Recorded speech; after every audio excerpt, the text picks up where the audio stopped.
welcome to part 2 of the meaning of existence. My name is Andreas Wasmuht and I'm the philosophy co-convener at the BLSI. Thank you very much for your very positive and constructive feedback on the first part of this series. Much appreciated, and I look forward to receiving more of your feedback over the next few lectures. Please remember the old edict: praise in public and constructive criticism in private. That would be much appreciated. Well, let's get on today's subject, which is a transition from religion to philosophy. Before we do, let's do a little recap in terms of what we learned last time on the meaning of existence. And we looked at the transition from ritual to religion. The key substance from the last lecture was really that the meaning of existence stretches back far into prehistory, including ritual funerary rites, abstract thought, complex language, artistic expression, and metaphysical myths. And what is very clear nowadays is that this is going back many thousands of years later than we initially thought. This is going back to anywhere between 60 to 100,000 BCE.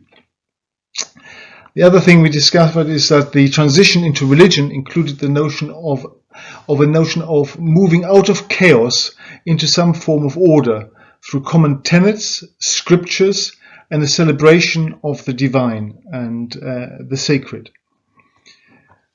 A purpose and the meaning of existence was based on revelation and faith. It is not something where you are discovering the meaning of existence through exploring this yourself. This is something bestowed and given to you as something to live your life by. And then finally, it is actually living in accordance with the divine, which includes the rituals, the practices, the beliefs, and adherence to key tenets that make you a member of a particular faith, of a particular religion, with certain duties and obligations to fulfill. Now, we will be covering the Eastern side of things a little bit more in terms of the next lecture, which is all about the wisdom of the East. But we've already seen that the Eastern religions are treating, their focus is very different. Whereas in the Western religions, the focus is particularly outward and adhering to concepts to appease your God or gods. In the East, it's a much more inward journey to actually reflect on yourself as part of the whole, in fact, the whole of the universe. Now, this is religious overtones, but also has clear philosophical messages. And that is what we'll be discovering in lecture 3, which is the wisdom of the East. Good. Well, we're now getting to the transition from revelation or religion to investigation, which is philosophy. Philosophy is literally translated as the love of wisdom. And the Greeks had various definitions of wisdom and also definitions of love. Philia is actually its brotherly love, familial love, rather than any other love. So this is points to the way that actually philosophy is a process and an engagement in the world with other people rather than something that you do by yourself. And that's a very important concept that we'll be coming back to during this lecture, but also future lectures. One of the key aspects, which was first, I think, mentioned by Immanuel Kant, but it is another key aspect of philosophy, and that is sapere aude, which is translated sometimes as dare to be wise, but often it is actually be brave to explore the world for yourself. And I think that's the key difference between philosophy and revelation. You're expected to accept the tenets of a religion to be revealed, and God sometimes to be immanent in that world, but not necessarily. Whereas as far as philosophy is concerned, it is an exploration. It's a personal but also a joint exploration to actually discover truths and wisdoms in the world. Thirdly, the examined life, as is very important. As Socrates said himself, the unexamined life is not worth living. Unless you explore life and find meaning in itself and finding the truth out for yourselves, you're not leading a full life. I mean, some jokers have subsequently said that actually a life examined too closely is not worth living either, because you would be suffering from paralysis by analysis. But Socrates had a very clear idea. You need to explore and examine your life, and you need to test your assumptions in what you're actually creating. Now, philosophy is also different in terms of, it comes in different guises. It comes in terms of metaphysics, which is the study of being, in terms of epistemology, which is about knowledge, ethics, in terms of how we should lead our lives, aesthetics, beauty, and what it means to lead a good life, and also politics in terms of what it means to actually cohere and coalesce together in a society. Next, ontology is the study of the nature of being, becoming, and existence.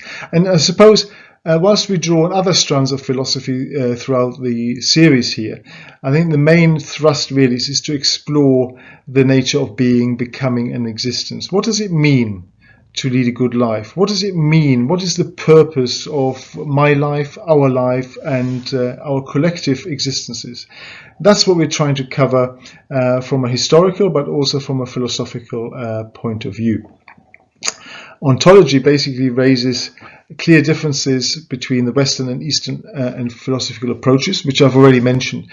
The East has a much more holistic and inward-looking perspective, where our existence is part of the universe rather than something separate, which is not the case in most Western traditions in philosophy, which sees there is a sharp divide between the subject and the object, which we'll come back to at some point.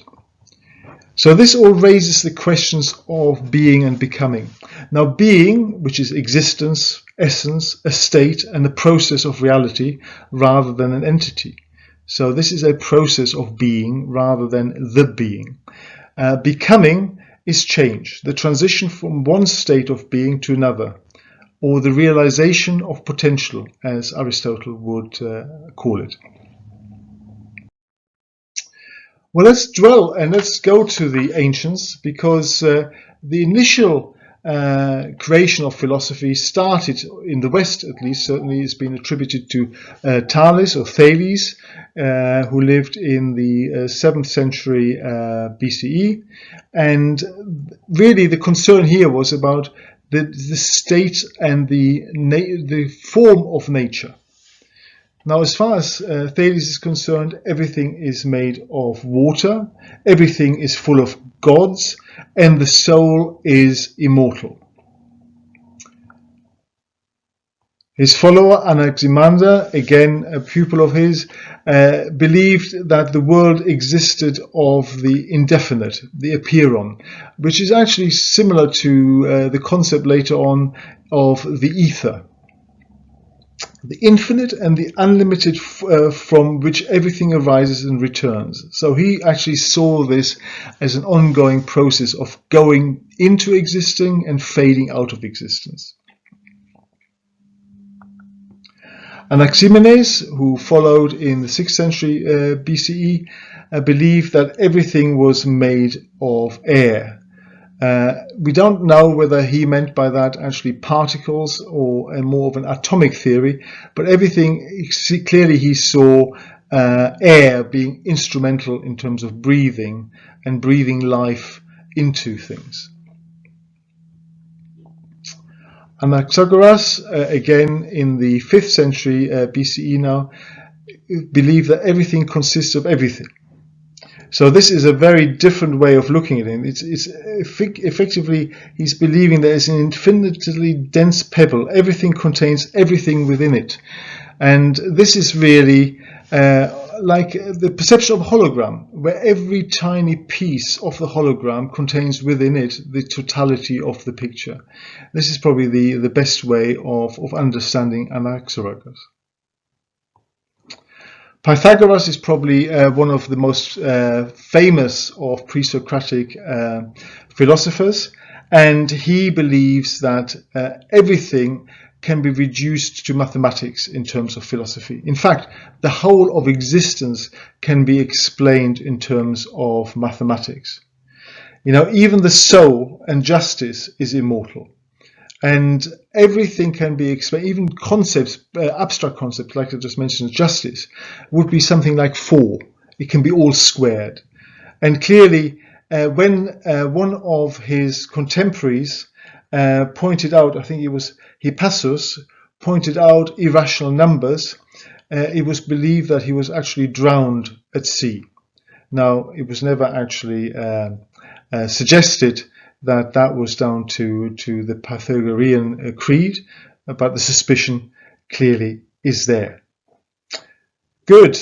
I shall now move forward to Heraclitus, who again is not looking just at the state of things, but actually how things change. He's the philosopher of change, and as you probably know, his famous saying is, you cannot step into the same river twice. Because why not? Well, because whilst you're stepping into the river, you yourself are changing. Your foot presumably is getting wet. And secondly, the river and the flow of the water has passed on. So everything in life is in a state of flux. And actually how we react to that and how we deal with that flux sets us apart in terms of the meaning of our existence. Diametrically opposed is Parmenides, his contemporary, who believed that everything is one. There is no change. Nothing can come into being and nothing can come out of being. Nothing can come from nothing. So this is much more a philosophy of existence as it is as a state, rather than as an ongoing process of being and becoming. Right, so this is the initial list of Western ancients.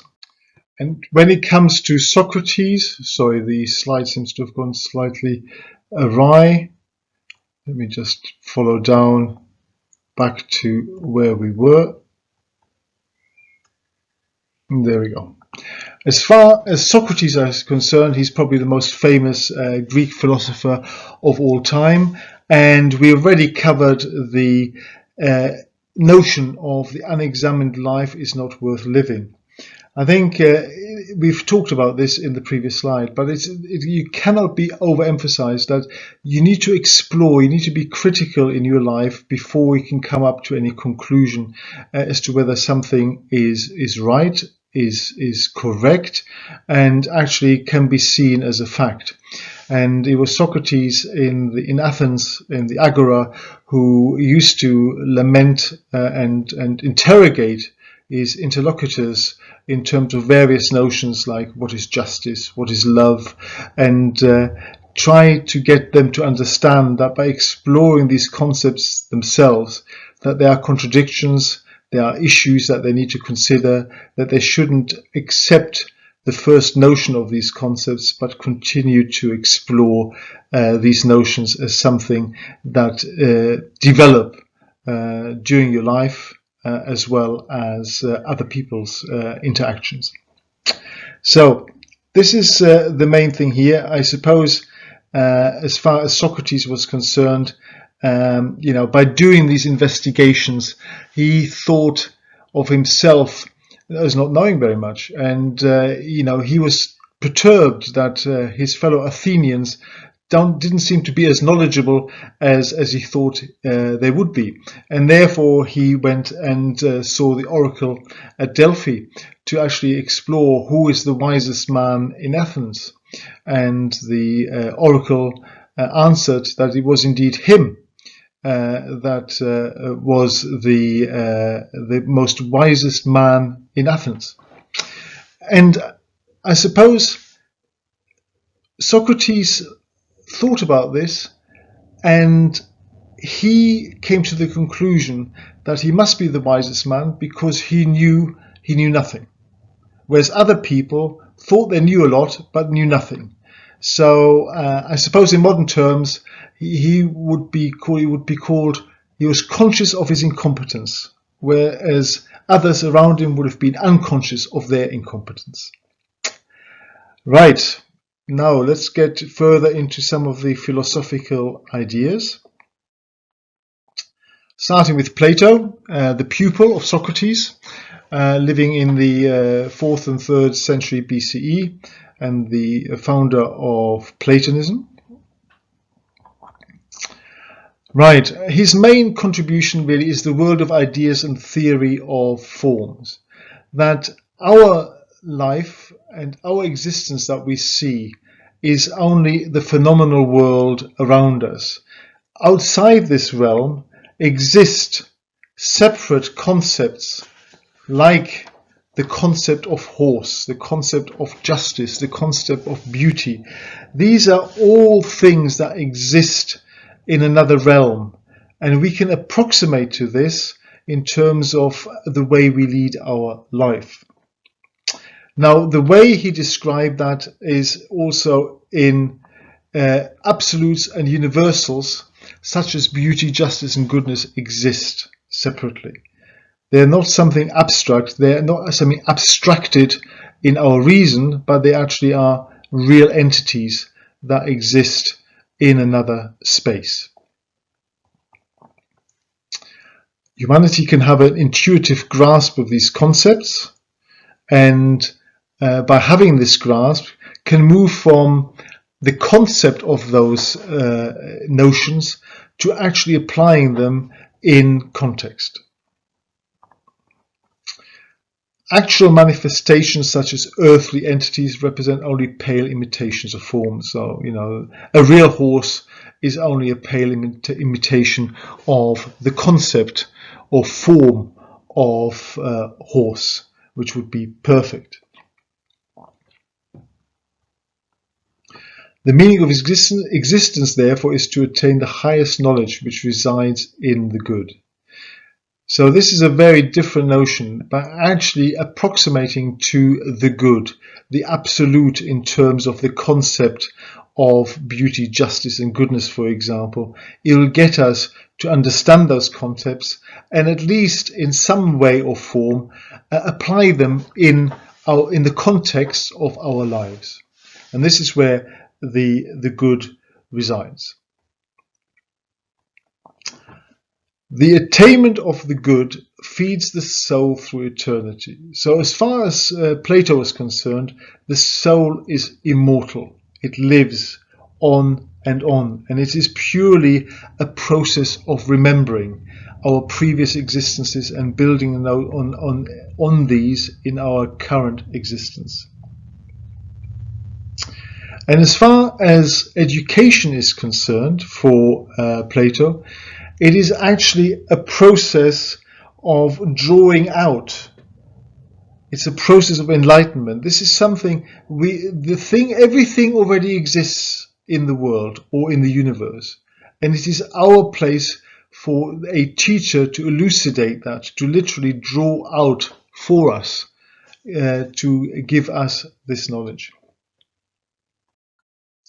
Right, before as far as Aristotle is concerned, that is a pupil, or the pupil of Plato, lived in 384 to 322 BCE, had a very different attitude. And I've given you here not a particularly legible bit of the School of Athens by Raphael. To the left of this image is Aristotle, to the left of this image is Socrates. Is Plato. And Plato is pointing up into the heavens of the world of the universal forms, whereas Aristotle would have none of this. He has his finger pointing firmly to the ground, to the material world.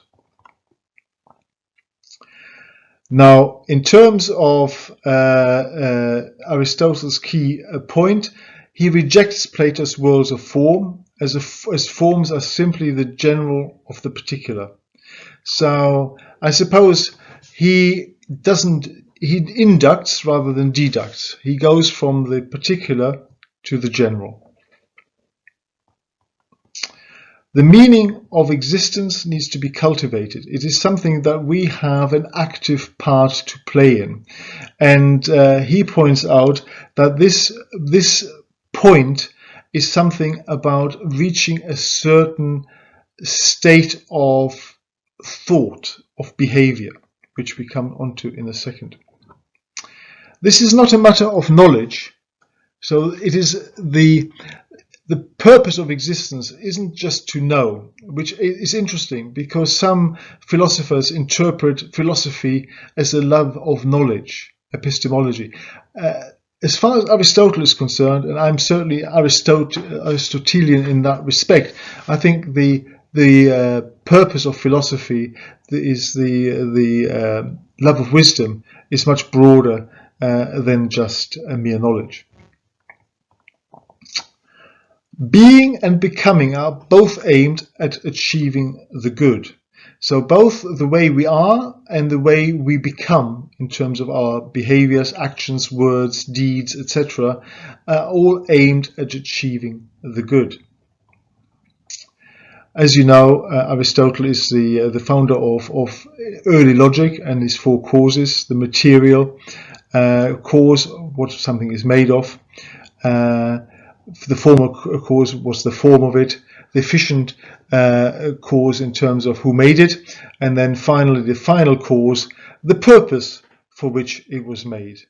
And clearly the purpose of existence of materials that humans produce, such as axes, combs, etc., have a very defined purpose bestowed to us by ourselves.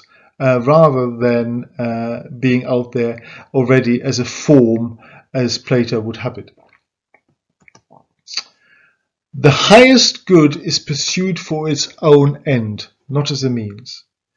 So the way to achieve a flourishing life is to actually carry out your life in terms of your actions, behaviors, attitudes for their own sake, rather than as a means to attain another end. Now this is represented by eudaimonia, which literally means a good spirit, which leads to a flourishing life. I suppose the best way of summarizing that is that actually if you have a positive disposition towards yourself and to others, and you are exploring life with an intention of progressing from one state to another by self-enrichment in terms of your knowledge and your behavior, as well as how that relates to other people, I think that's probably the best encapsulation of eudaimonia. And as far as Aristotle is concerned, eudaimonia enriches the soul through the pursuit of excellence. But as the body dies, that dies. The soul does not move into the afterlife. So it's a very different philosophy. It's a much more of a philosophy of discovery for yourself in terms of creating meaning of your existence, rather than finding meaning of existence somewhere out there in the ether, in the abstract. The meaning of existence is a way of being in the world.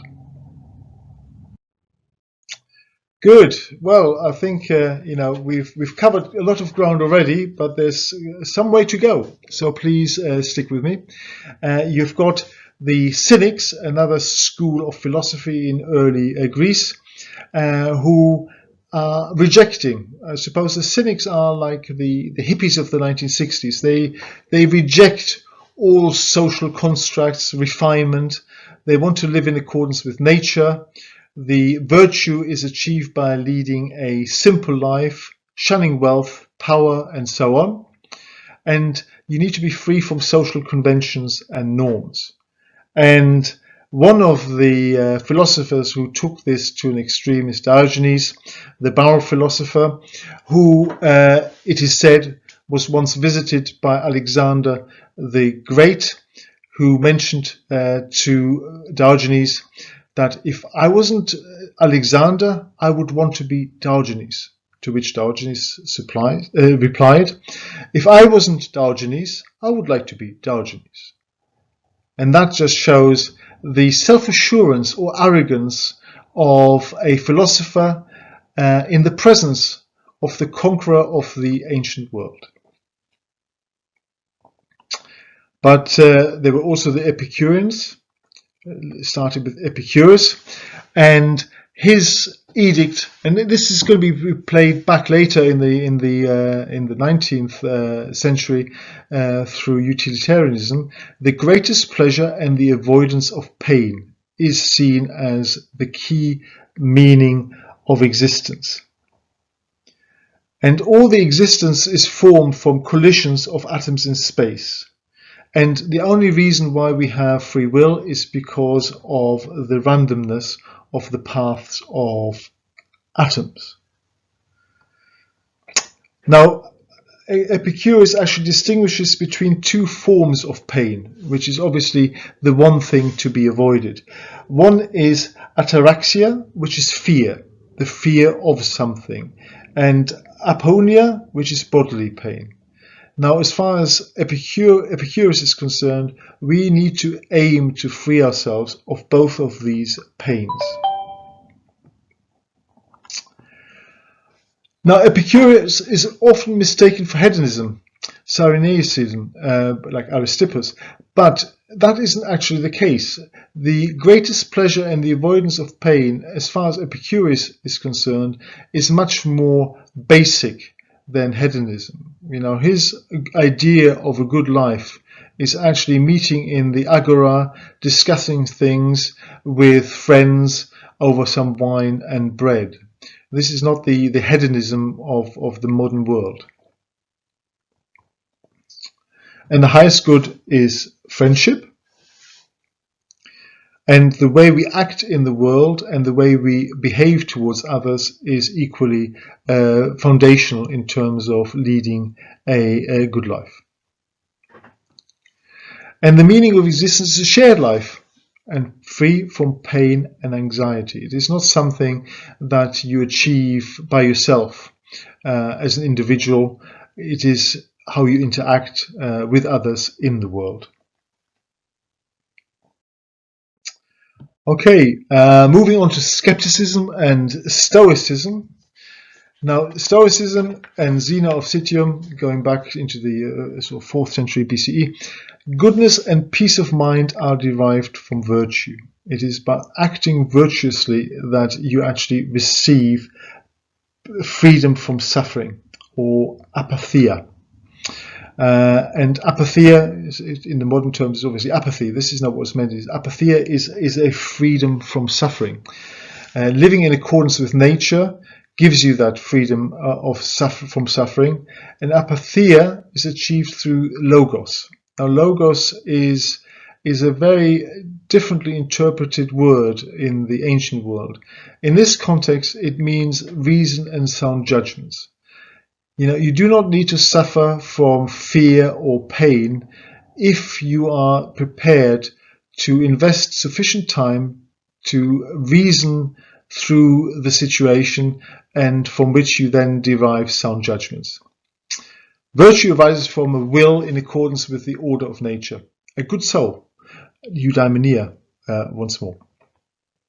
Skepticism, like Pyrrho in the 4th century and Celsius probably in the 3rd century BCE, again similar, not quite as goodness orientated as the Stoics. As far as the skeptics are concerned, we should suspend judgment. We should doubt everything. We shouldn't accept anything as necessarily true. Now Pharaoh took that to an extreme and had to be rescued by his followers several times, crossing various roads and ditches, so he wasn't actually run over and killed. But he took that to an extreme. But I think skepticism in general is actually a suspension of judgment, or epoche, where you don't just accept what's right in front of you. You are skeptical. You are open to both sides of the argument until you understand which side of the argument presents a better explanation of what is before you. The meaning of existence lies therefore in inquiry and tranquility, ataraxia. And it is about this exploration of the nature of existence that you should conduct in a way that is tranquil, rather than agitated, because only through tranquility do you have a frame of mind to be open to different possibilities. As I said before, it's all about investigation of both sides of the argument and then coming to a reasoned conclusion.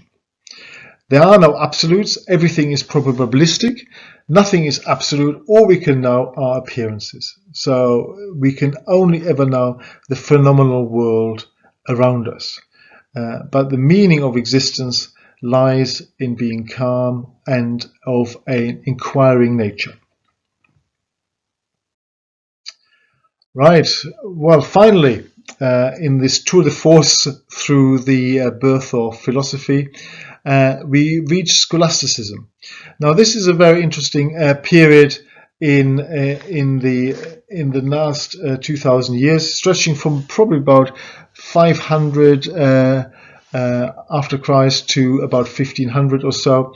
And here, with the formation of religion, for example, Christianity became the state religion of Rome through the Council of Nicaea in 325 CE by Constantine, who gathered the bishops around him to actually have a accepted corpus of scripture that would be seen as acceptable within the empire.